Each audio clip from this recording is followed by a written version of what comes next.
Buenas. Jimmy, es que lo tienes que saber. Suele pasar. Buenas noches. Se abre la sesión, señoras, señores, queridos amigos. Hoy entramos en la segunda conferencia de este ciclo en torno a don Pedro Sainz Rodríguez, y la conferencia va a ser impartida por don Julio Escribano Hernández.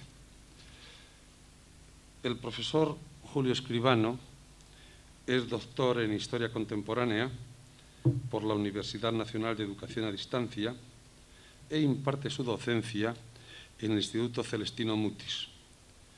Es colaborador de la Fundación Universitaria Española y fue secretario particular de don Pedro en los últimos 7 años de su vida.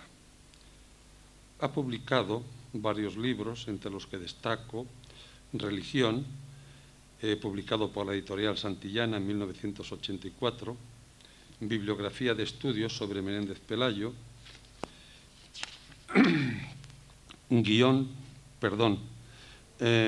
Inventario y catálogo de la correspondencia de don Claudio Sánchez Albornoz, Inventario y catálogo del archivo de don Pedro Sainz Rodríguez, Inventario y ordenación cronológica de la correspondencia de Sainz Rodríguez, más de 50.000 cartas.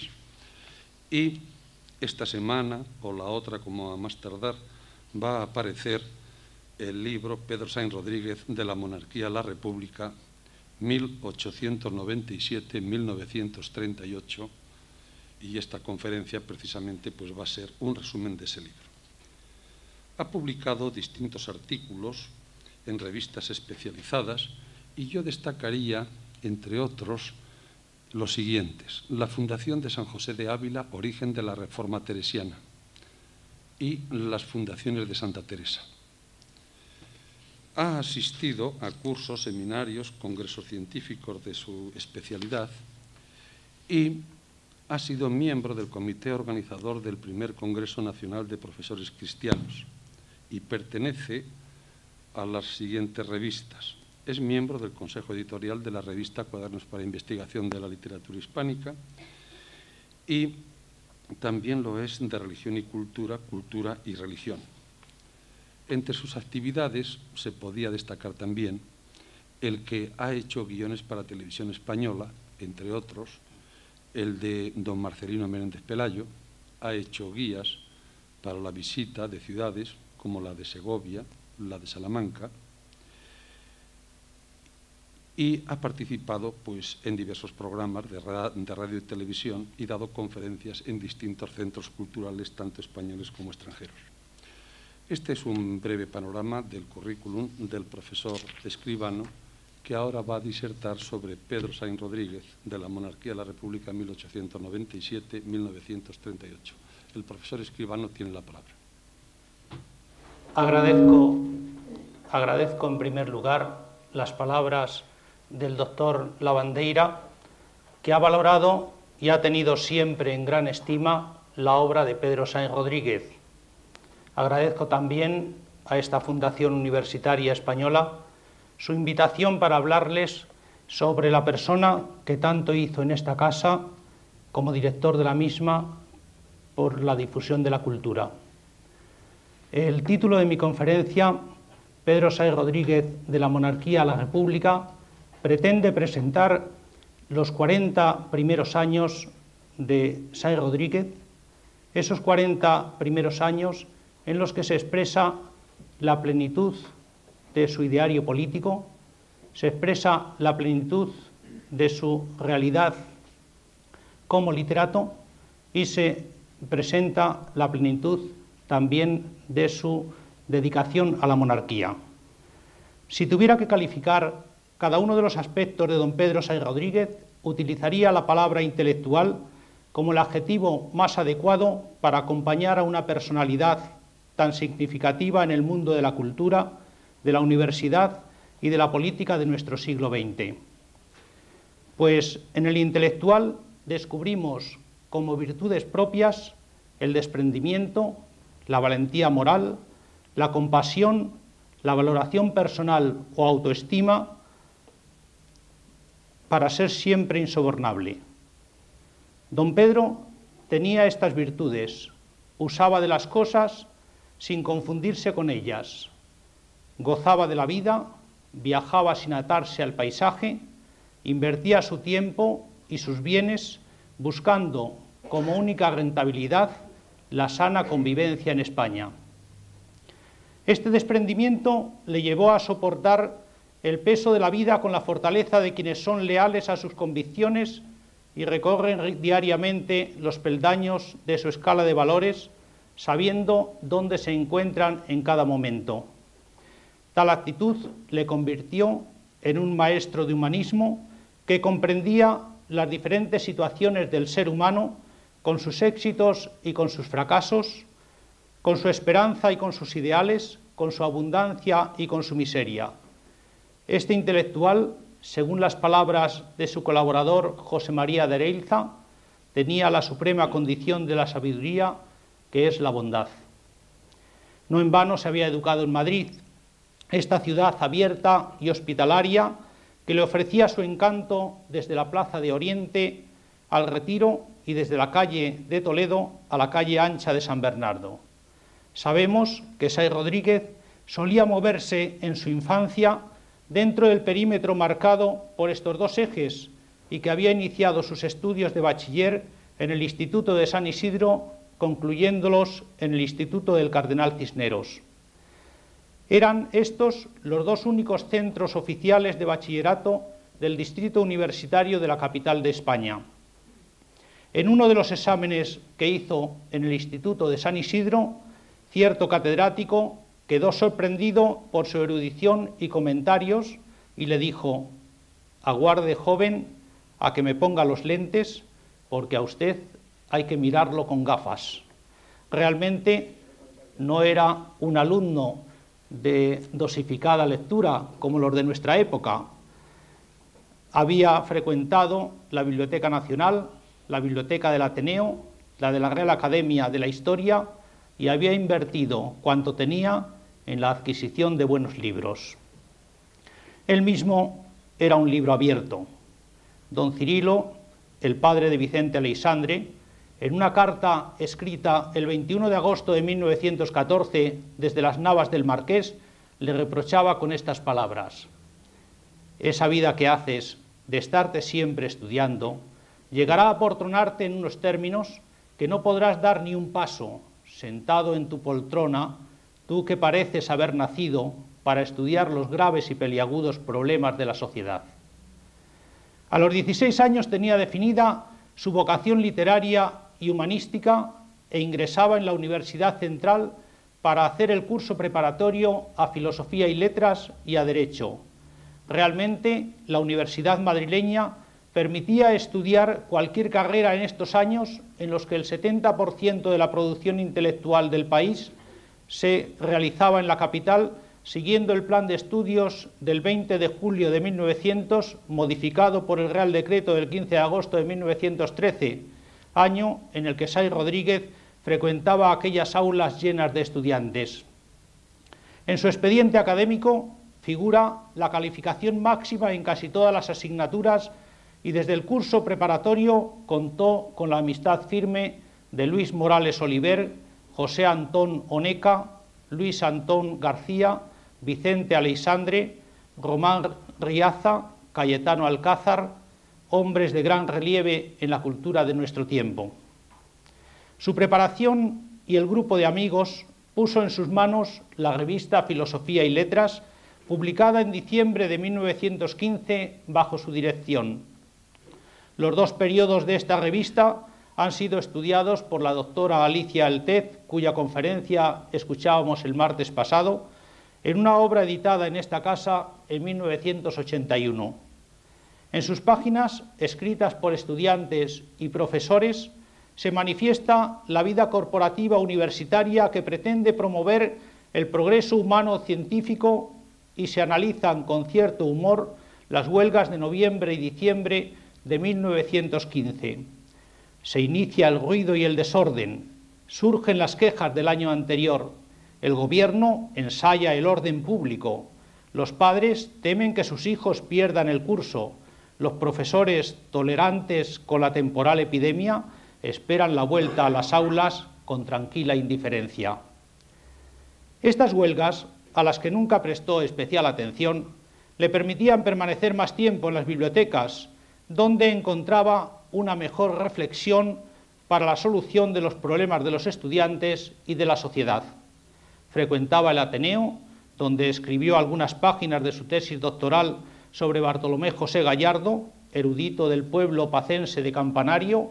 Ayudaba a una gran mayoría de estudiantes de la Central para realizar algunos estudios de investigación y así iba complementando su tiempo en una dedicación a la actividad intelectual.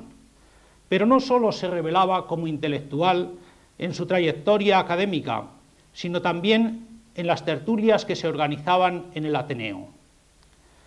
El Ateneo era una verdadera cátedra popular, en la que se exponían los problemas que preocupaban a los españoles, decantándose las izquierdas y las derechas en las soluciones que daban a los mismos. Por un lado, Melquiades Álvarez, Alejandro Lerroux, Manuel Azaña, y por otro, Juan Vázquez de Mella, José Calvo Sotelo, Pedro Sáenz Rodríguez. En la primavera de 1917, la oposición entre germanófilos y aliadófilos era total en el ambiente del Ateneo. Azaña había cumplido 37 años y Sáenz Rodríguez los 21, pero a pesar de su diferencia de edad, medían sus fuerzas en el debate político. La izquierda se consideraba representante del progreso y de la democracia, con una gran dosis de anticlericalismo y de defensa del poder civil. Tenía el apoyo de la prensa, que pretendía integrar a España en el grupo de los aliados, aunque este deseo fuera utópico, ya que España había dejado de contar en Europa y, según las palabras de Raymond Carr, estaba predestinada a ser neutral, una base para espías y especuladores. Eran aliadófilos los periódicos El Liberal, El País, Correspondencia de España, El Diario Universal, España Nueva. La derecha se identificaba con la disciplina, la sumisión, la tendencia conservadora y clerical y participaba de la corriente germanófila defendida por la prensa conservadora de la época, El Correo Español, El Debate, La Tribuna, El Universo, ABC. Pedro Sáenz estaba más próximo por educación, por amistades y por ideas a la derecha, pero como hombre joven que hablaba constantemente de renovación, no concedía a la izquierda el patrimonio de la libertad y del progreso. En aquella primavera de 1917 asistía a los discursos políticos de Antonio Maura, quien defendía el neutralismo ante el conflicto de la Primera Guerra Mundial y escuchaba, con el respeto que se debe al adversario, la conferencia de Manuel Azaña sobre los motivos de la germanofilia, en la que afianzaba las ideas aliadófilas después de conocer en aquel mes de abril de 1917 la participación de Norteamérica en la guerra en contra de Alemania. Azaña estaba influenciado por dos acontecimientos claves: la Revolución Rusa de marzo de 1917 y la intervención de los Estados Unidos a favor de los aliados decretada en abril. Así despreciaba, repito sus palabras, al triste e ignorante pueblo español que no ha tenido bríos nunca para levantarse fusil en mano contra sus pastores y en escarmiento ejemplar imponerle la lección adecuada a su delincuencia. Tampoco mostraba gran estima al ejército, al que definía como nómina de militares que absorbe cientos de millones sin tener un regimiento completo, ni a los religiosos, aliñados de miseria y superstición. Azaña deseaba que España interviniera en la guerra apoyando a los aliados. Consideraba inmoral la política de los germanófilos porque pretendían instaurar un imperialismo español ensanchando sus fronteras. Sáenz Rodríguez, sin embargo, opinaba de otro modo. No consideraba tan clara la amistad con Francia e Inglaterra, a pesar de la gran influencia que había tenido en la política exterior española durante las primeras décadas del siglo XX, y ante las palabras de Azaña recordaba el verso de los Salmos que tomó como lema Francisco de Quevedo: Dissipa gentes que bella volunt. Lo mismo que nuestro clásico en la carta al rey cristianísimo Luis XIII acusaba a Francia no solo de ser culpable en las luchas de su época, sino también de hacer la guerra de un modo contrario al derecho de gentes. Y Sáenz Rodríguez recordaba cómo había actuado la nación vecina y qué ideas había defendido durante su Segunda República contrarias a la espiritualidad del pueblo español. Francia había sido la patria del jansenismo, de la enciclopedia, de la revolución, de la república. Su oposición a Azaña, secretario del Ateneo en estos años, era ya manifiesta, aunque nunca le consideró un enemigo, pues para él no existían los enemigos, ya que tendía la mano al adversario, aunque se encerrara en sus ideas y las magnificara, ofreciéndole siempre los instrumentos adecuados para descubrir la poliédrica realidad humana.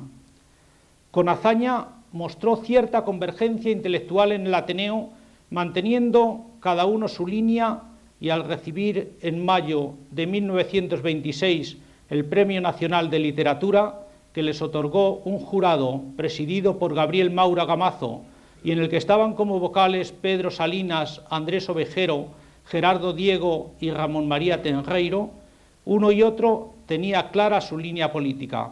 Azaña se definía republicano y Sáenz Rodríguez monárquico.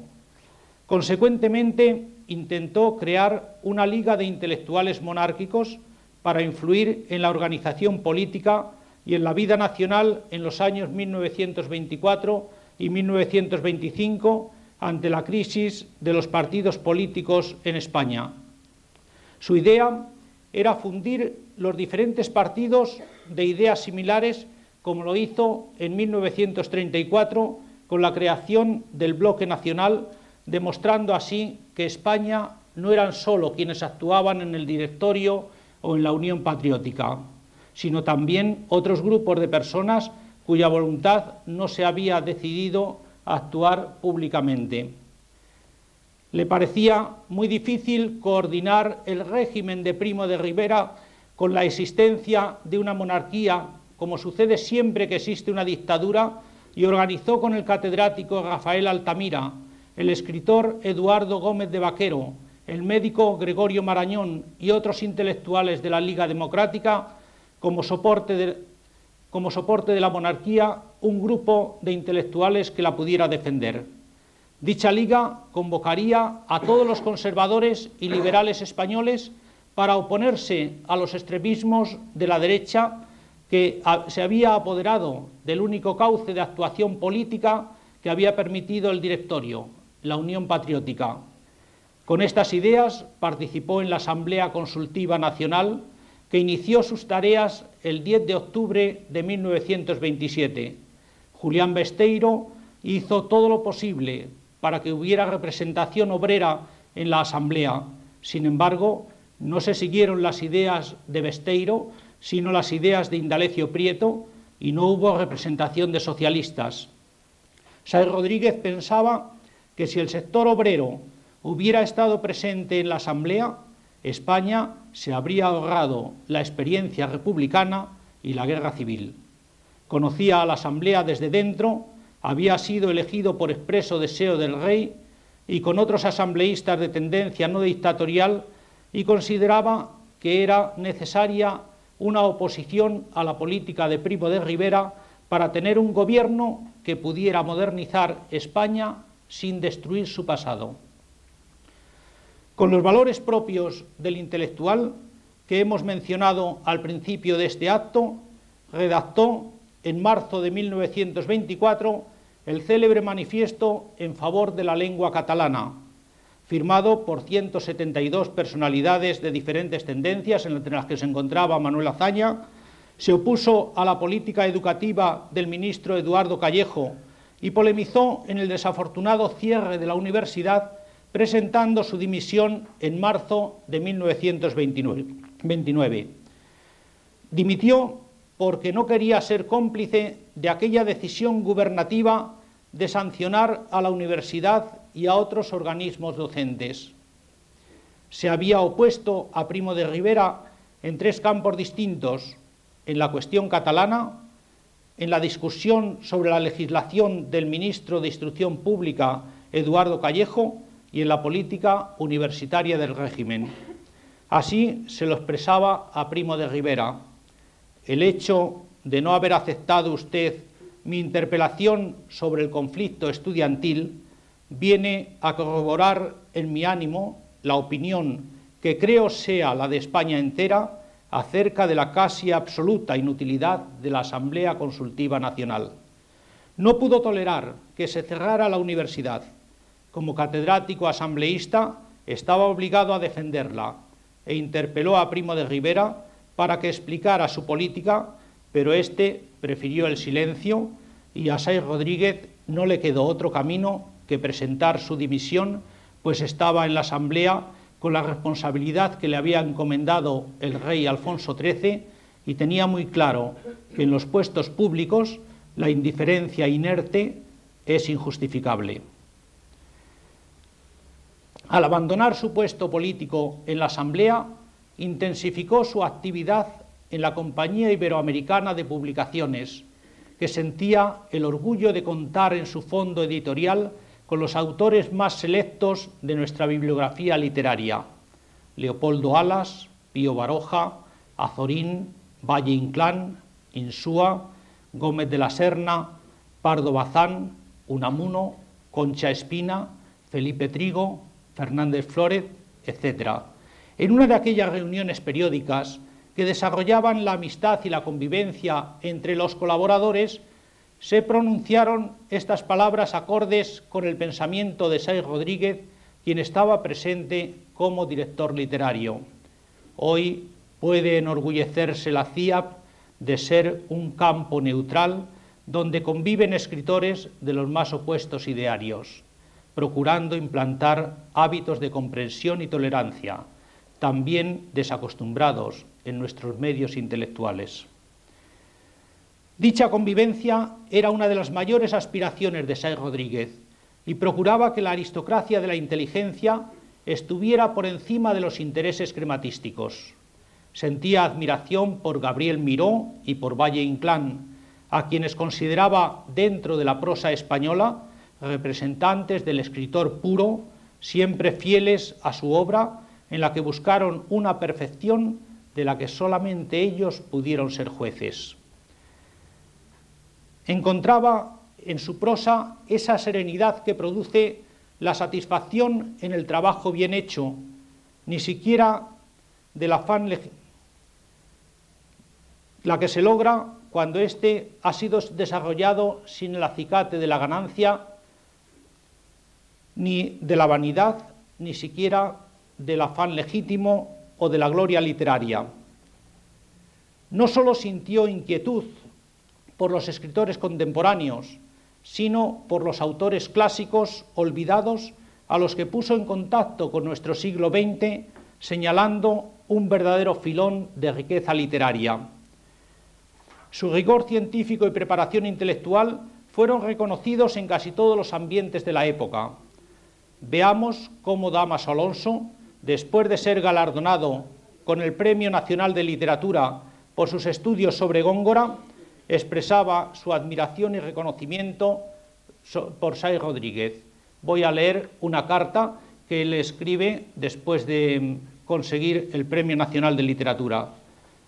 Muchas gracias por tu artículo. De todos los que con ocasión del libro se han publicado, ninguno me ha sido más grato que el tuyo. Tú, la mayor esperanza de la erudición española, haces pública y valientemente una afirmación de la inteligencia del arte de Góngora. Mi contento se aumenta aún al anuncio de un nuevo artículo sobre el tema de Góngora. No uno, sino una serie puedes y debes escribir. Eres quizá el único que hoy día puede hablar con independencia y altura de criterio de estas cuestiones. Sería imperdonable que no lo hicieras. Vamos a hablar los amigos de Góngora, pero esto no basta. Yo, por mi parte, soy un apasionado defensor de Góngora. Las cosas que hay en él que me molestan o me gustan menos, me las callo o las disimulo, por política, porque las porque las aguas no están serenas, porque mientras el de Coria y el Astroso sigan ladrando, no me será posible tener serenidad de juicio. Hace falta que una crítica más amplia, más desapasionada y de más autoridad y competencia diga también su palabra. Eso es lo que tú puedes y debes hacer. Su compromiso con las letras le mantuvo fuera de España durante el verano y los comienzos del otoño de 1930, meses verdaderamente decisivos en la gestación de la República. Mientras en España un grupo de intelectuales proyectaba un cambio para ofrecer un mayor protagonismo al pueblo, en Hispanoamérica, Sáenz Rodríguez era testigo del asalto de los cadetes del Campo de Mayo al Parlamento argentino y de la revolución que comenzaba con el ataque al domicilio del presidente Ollanarte. Con esta experiencia interpretaría los sucesos que pretendían instaurar la República en España durante el poco afortunado gobierno de Berenguer, huelgas, rebelión de Cuatro Vientos, sublevación de Jaca, etc. El conocimiento de algunas revoluciones hispanoamericanas en su reciente viaje le hizo ser muy prudente en sus declaraciones sobre los tiempos turbios por los que pasaba España, en los que se repetían los sucesos de las huelgas generales, se quemaban autobuses, se volcaban tranvías, se apedreaban establecimientos y se cometían otros excesos que afianzaban a los revolucionarios en su libertinaje. Por su trato con Cambó, sabía que Berenguer estaba gastado, falto de energía y de entusiasmo, pero lo defendía relacionando la baja de la peseta con los disturbios nacionales que se desarrollaron a partir del Pacto de San Sebastián. Cuando vio con claridad que caía el gobierno Berenguer, gestionó su candidatura por Jaca para conseguir que el orden monárquico ocupara el puesto de la Revolución Republicana. Sabemos que después de firmar el rey don Alfonso XIII, el 7 de febrero de 1931, los dos decretos por los que convocaba a Cortes y restablecía las garantías constitucionales, los políticos intercambiaron opiniones sobre la nueva situación. La prensa elogiaba las cualidades de Sáenz Rodríguez, talento robusto y una de las inteligencias mejor armadas de nuestro tiempo. Parece destinado a ocupar la vacante que dejó Menéndez Pelayo en la vida intelectual española. Con esta imagen suficientemente conocida, pretendía lanzarlo el ABC a la campaña electoral. Otros, sin embargo, agrandaban las dificultades que encontraban en su estilo de vida y comportamiento. No conocía la provincia, no era un representante adecuado para la defensa de los intereses populares, no cumplía bien con sus responsabilidades de profesor universitario. En un ambiente de constante conflicto político, se tuvieron en cuenta estas últimas apreciaciones y no fue elegido diputado en el gobierno de Aznar, de quien el duque de Maura comentaba que vino de donde a la sazón estaba, esto es, políticamente de la Luna y geográficamente de Cartagena. Tan cierto era esto que los sucesos de abril de 1931 le sorprendieron leyendo con dedicación absoluta una novela. Estaba, como la mayoría de los monárquicos de la época, inconsciente de lo que sucedía y sin capacidad de reacción. Cuando se proclamó la República, Sáenz Rodríguez aceleró su actividad en la política ofreciéndose como mediador para poner en marcha un proceso que respetase la tradición española. Con sus 34 años, con las virtudes y defectos propios de un hombre soltero, se movía con gran libertad en aquella sociedad deseosa de cambios. Su erudición, su inteligencia y su conversación amena le habían permitido conectar con los ambientes más diversos de su tiempo y contemplar con ánimo sereno, desde su posición leal de monárquico alfonsino, los cambios de la Segunda República Española. El antiguo vecino de sus padres, el conde de Romanones, comparaba la situación española con la rusa de 1917 y veía en el rey Alfonso XIII a otro Nicolás II, motivo por el que le aconsejaba salir cuanto antes de una España que se consideraba dueña de sus destinos. Sáenz Rodríguez aceptó la nueva situación y, obediente al monarca y a la Iglesia, que habían pedido que se respetara la voluntad soberana y se obedeciera a las autoridades legítimamente constituidas, envió cordiales felicitaciones a Luis Araquistáin, a Manuel Azaña, a Isidoro Vergara, a Marcelino Domingo, a Arturo Capdevila, por los cargos que habían conseguido en el gobierno provisional de la República. Sin embargo, pronto cambió su afecto al comprobar que presentaban mal la esencia republicana, pretendiendo aniquilar todo aquello que no apreciaban y pidiendo el voto a los españoles no para la república que se iba a implantar, sino para una república teórica elaborada al margen de la cultura y de la tradición españolas.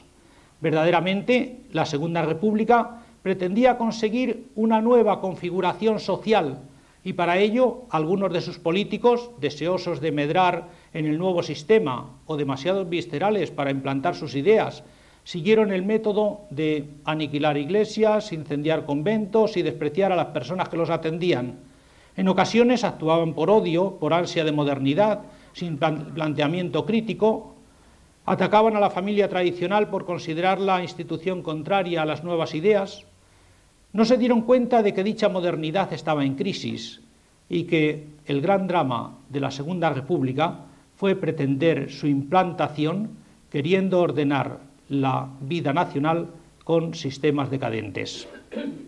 Algunos ideólogos republicanos atacaban a la Iglesia, a la institución familiar y al sistema docente con el propósito de provocar e imponer una revolución siguiendo el modelo de la rusa de 1917.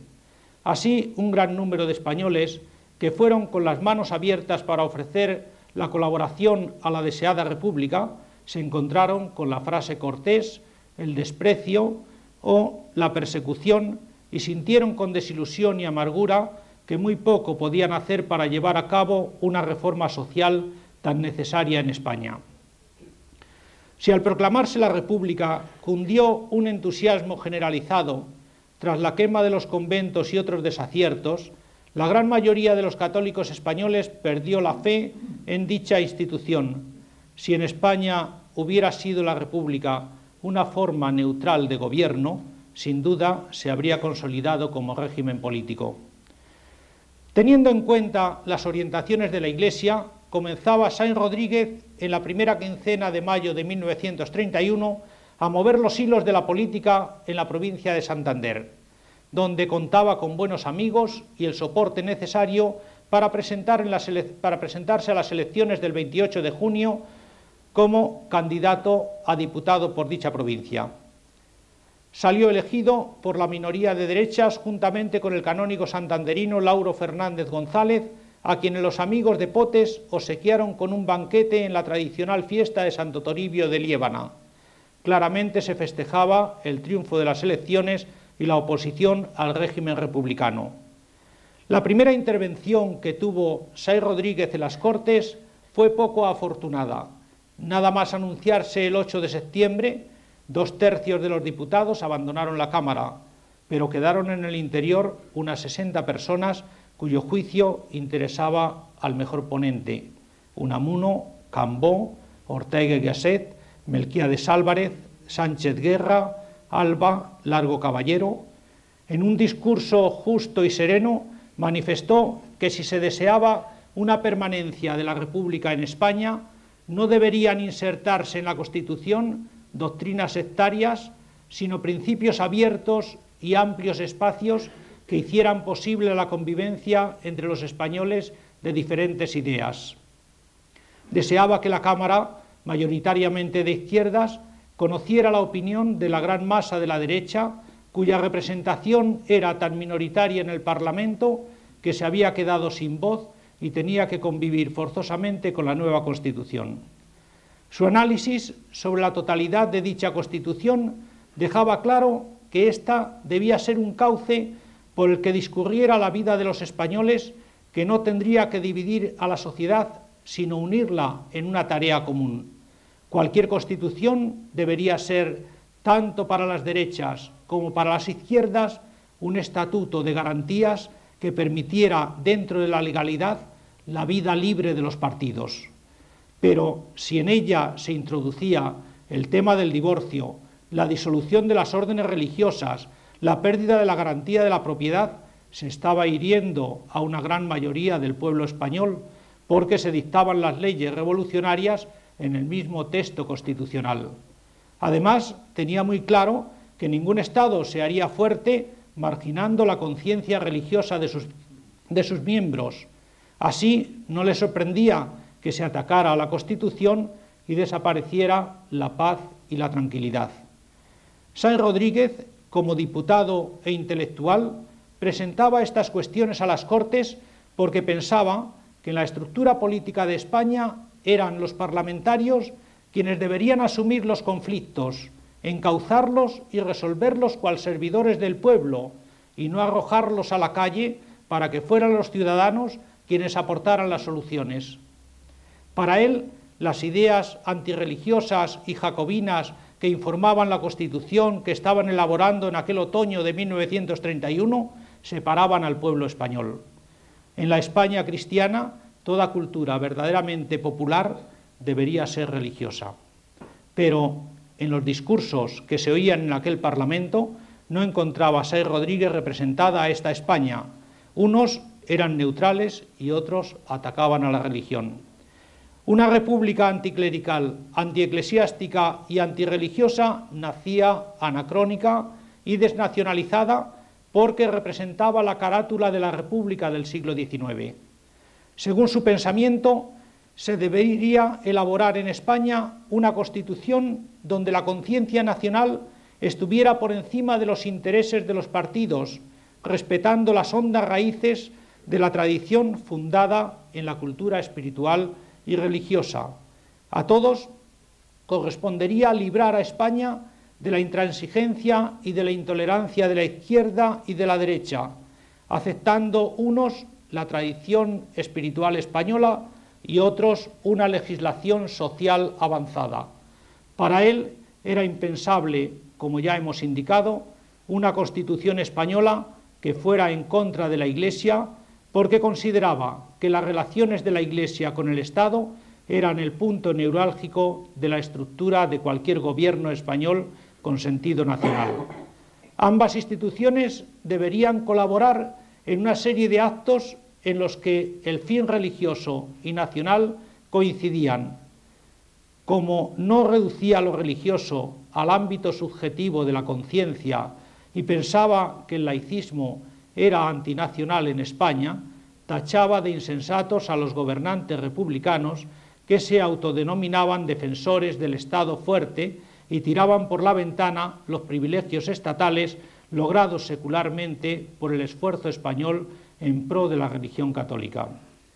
Después de exponer estas ideas en sus primeras intervenciones en las Cortes, se convenció de que muy poco se podía hacer con el régimen republicano y empezó a visitar a militares, amigos del general Orgaz, para conspirar. En el mes de noviembre decía abiertamente que las derechas no podían sumarse a un régimen que las había proscrito y que el divorcio entre las Cortes y el país era una realidad. En algunas conferencias de aquellos días se expresaba así: y ahora, señores, yo os diré que nosotros, los católicos, nos hemos retirado por la convicción de la inutilidad de nuestro esfuerzo, porque sabíamos además que aquella cámara sectaria hacía de las ideas nuestras ludibrio y irrespetuoso. Y a continuación refería que en el Parlamento se había dicho, sin que nadie llamara la atención, que la Compañía de Jesús debería llamarse Compañía Mercantil de Jesús, y no se decía la cuadrilla de ladrones de Jesús por respeto a los ladrones. El simple hecho de oír los aplausos ante tales falsedades y darles aquiescencia con su presencia fue motivo suficiente para abandonar aquel Parlamento que no representaba a una sociedad española. Los católicos se retiraban estando dispuestos a aceptar cualquier constitución del mundo civilizado, con tal que no hubiera persecución para la Iglesia, pues en ninguna hallaban un jacobismo tan anacrónico. Se puso tan candente la cuestión religiosa que se pretendió disolver todas las órdenes religiosas e incautar sus bienes. La disolución solo alcanzaría a la Compañía de Jesús el 23 de enero de 1932, o sea, 45 días después de ser aprobada la Constitución. Ante este hecho, algunos amigos invitaron a Sáenz Rodríguez a actuar con energía en el Parlamento. Le aconsejaron incluso que se aliara circunstancialmente con Alejandro Lerroux para disolver las Cortes, pues tenían claro que estaban asistiendo a la muerte de un parlamentarismo con esquemas del siglo XIX. Sáenz Rodríguez desconfiaba del sufragio universal que daba a luz una sociedad en la que imperaba la masa, que nunca estaba constituida por los mejores ni por los más inteligentes. En el Parlamento, decía, legislan, o por lo menos reciben mandato para legislar sobre cuestiones de dinero los que no tienen dinero. Legislan o votan sobre cuestiones de cultura los que no tienen cultura. Votan sobre cuestiones religiosas los que carecen de religión, de manera que se da el absurdo de que por medio del sufragio universal andan en todas las cosas del espíritu aquellas personas que son opuestas a ellas o que las desconocen y las ignoran. Esto tenía fatalmente que traducirse en una verdadera disolución entre el Estado y la nación. A partir de enero de 1932, intensificaba su colaboración con Acción Nacional o Popular, con la Agrupación Regional Independiente, con Acción Española, con Renovación Española, con la derecha regional valenciana, Comunión Tradicionalista y otros grupos de derechas que pudieron formar el Gran Bloque Nacional. En las conferencias que daba a los grupos de mujeres, les hacía ver lo importante que era su voto, rechazado por Victoria Kent, que su opinión iba a ser decisiva en la política de España. Calificó de histórico el momento en el que fue introducido el voto femenino, pensando que la política española se había reforzado con la colaboración de la mujer. En relación con la polémica que se había dado en las Cortes por el voto femenino, decía que nunca se pudo atacar tal concesión con razones doctrinales, sino fijándose en los intereses del partido, y que al oír como argumento supremo que no debía concederse el voto a la mujer porque no estaba preparada para ello, mentalmente formulaba esta pregunta: ¿y acaso está preparado este señor para ser diputado?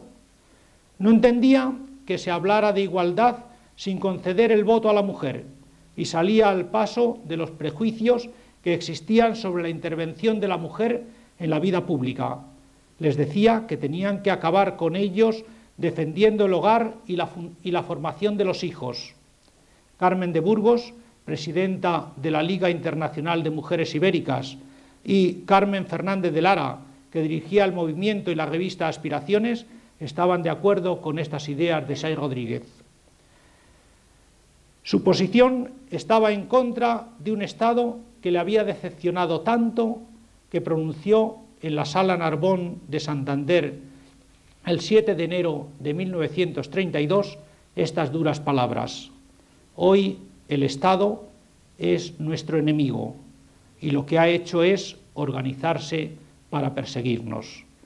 Llegó a decir, refiriéndose a los capitalistas, que no merecían tener el capital si no eran capaces de transformarlo en un fusil, si fuera necesario, para derrocar a un régimen contrario al engrandecimiento del país y a un parlamentarismo que había sido y continuaba siendo la desgracia de España.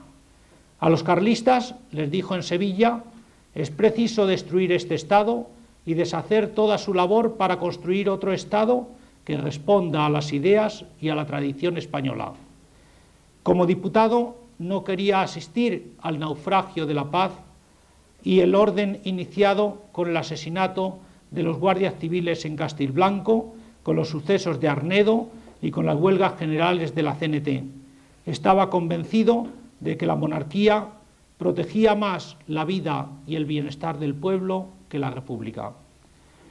Personalmente se consideraba representante de una derecha incompatible con el proceso de desnacionalización que llevaba a cabo el gobierno. Consideraba al socialismo como la tiranía de los mediocres, pues estos eran incapaces de crear riquezas, teniéndose que limitar a distribuir las que otros crearon. La igualdad que pretendían limitaba la capacidad de los más inteligentes, de los más activos, de los más emprendedores, y sobre esto y todo esto destruyendo cualquier sentido individual. Así, en la política internacional se aniquilaba el nacionalismo para dar paso a las regiones e incluso a las clases sociales, que suelen pedir prebendas y privilegios particulares sin tener en cuenta las necesidades nacionales. Expresando estas ideas, participaba en las reuniones de Biarritz, en la casa del comandante de aviación Juan Antonio Ansaldo, donde se manejaban ciertas sumas de dinero para financiar la desestabilización de la política republicana. Desde ella se proyectó el levantamiento del 10 de agosto del año 1932. En Madrid asumiría el mando como jefe de la Junta el general Barrera. En Sevilla se levantaría José Sanjurjo. En Cádiz el coronel Varela. En Granada el general González Carrasco. Y en Valladolid, secundado por las Jons, el general Ponte. Franco dijo a Sanjurjo en un restaurante de Madrid, donde Sáenz Rodríguez les preparó la entrevista, que él no participaría en el levantamiento porque estaba desorganizado, pero tampoco llevaría las tropas en contra de los sublevados, aunque recibiera órdenes para ello. El gobierno de la República, sin embargo, se había preparado para rechazar el levantamiento en Madrid. No se permitió tomar el edificio de Correos. Se hicieron 10 bajas a quienes Pemán dedicó su poema Salmo a los muertos del 10 de agosto. Se cerraron las delegaciones de Acción Popular. Se suspendieron 10 periódicos en Madrid y 98 en provincias, aplicando la Ley de Defensa de la República.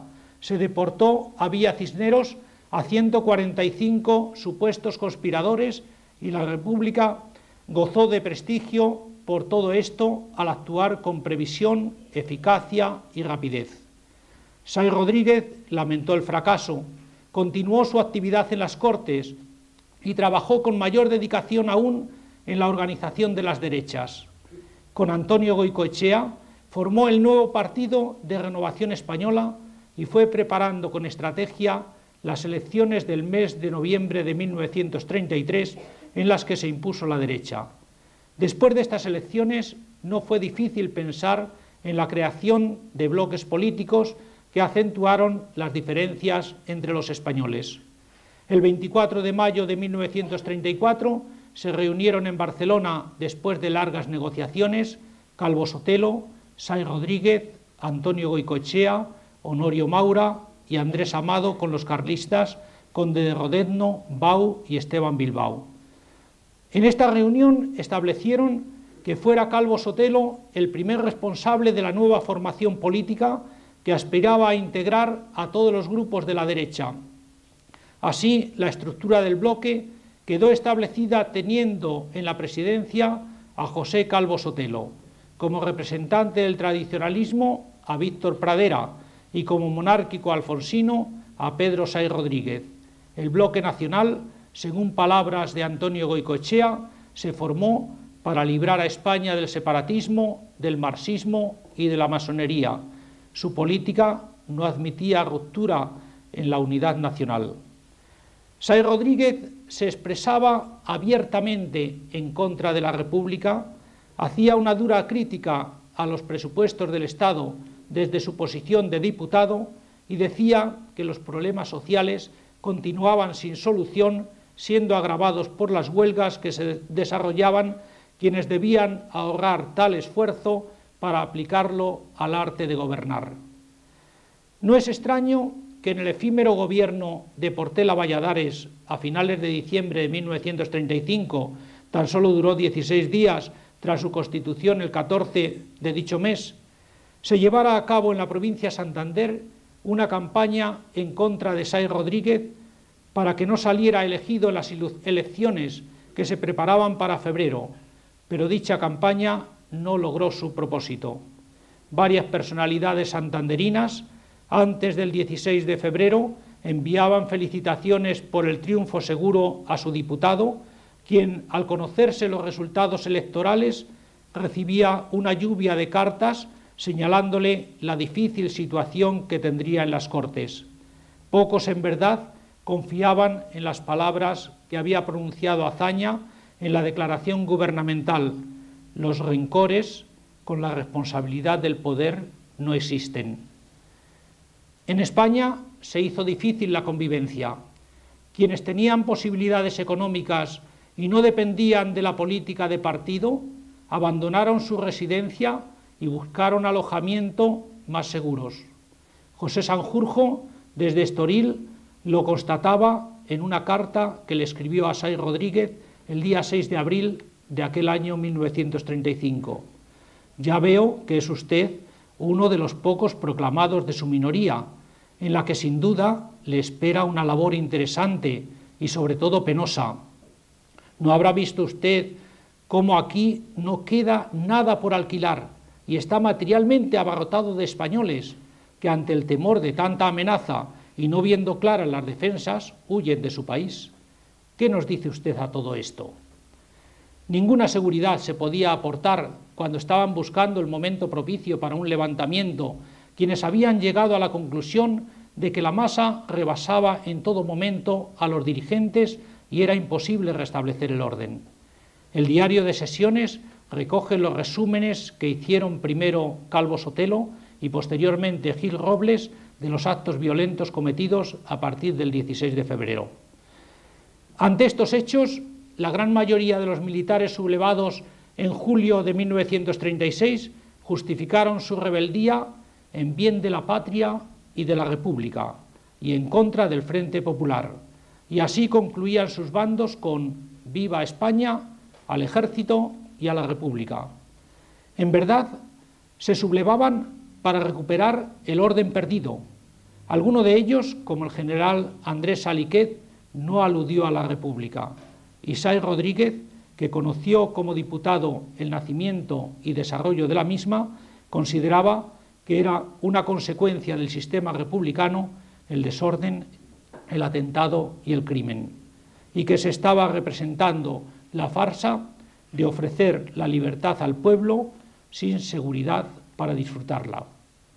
Como intelectual había comprobado que la República no se podía rectificar, ni desde dentro, como lo habían pretendido sus ideólogos, ni desde fuera, como lo intentaron Ángel Herrera y Gil Robles, ofreciendo su colaboración. Desde ella no se revitalizaba la tradición española ni la sana convivencia. Así, Sáenz Rodríguez, fiel al pensamiento de Menéndez Pelayo, asumió compromisos para eliminarla. Lo expresa con claridad en sus memorias. Una retirada del Parlamento no tiene sentido si no es para luchar contra el régimen que obliga a tomar esta actitud. Yo fui uno de los muchos que pensó que el final de la República habría de ser un golpe de fuerza, y me sumé a los grupos heterogéneos de las diversas procedencias que se dedicaban a conspirar.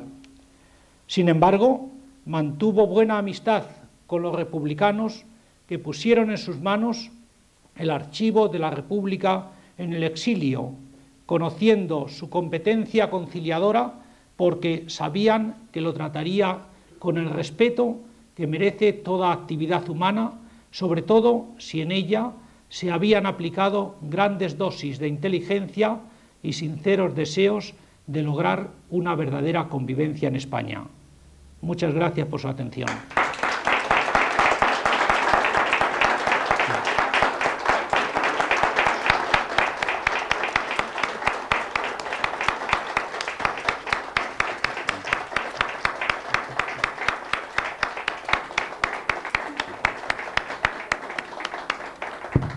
Buenas noches. Se levanta la sesión. Gracias.